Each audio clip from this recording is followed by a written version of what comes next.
وہاں سے یعنی وہ اپنی رگیں کاٹ دے اگر ان لوگوں کو وہ حدیث مبارکہ وہ علم کا پتہ چل جائے۔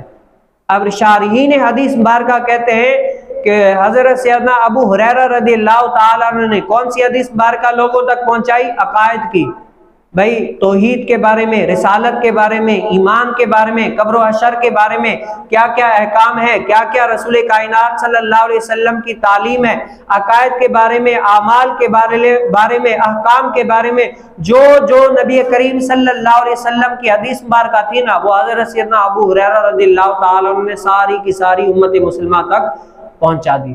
اور جو ایک علم کا باب حضرت سیدنا ابو ہریرہ رضی اللہ تعالیٰ عنہ چھپا دیا، وہ کیا ہے؟ وہ فتنے والی وہ حدیث مبارکہ۔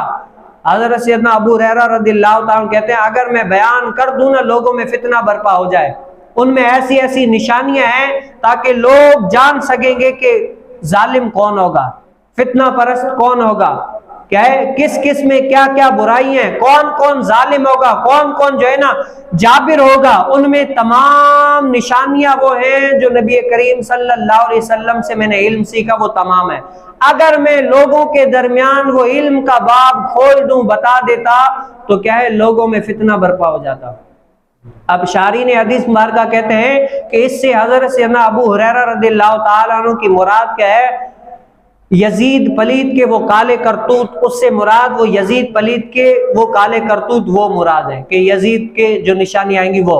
اور دوسرا شارحین حدیث فرماتے ہیں کہ دوسرا وہ تصوف کے احکام، طریقت کے احکام حضرت سیدنا ابو ہریرہ رضی اللہ تعالیٰ عنہ وہ مراد تھے، کیا ہے وہ مراد تھے۔ تو اللہ تعالی ہمیں کیا کرے؟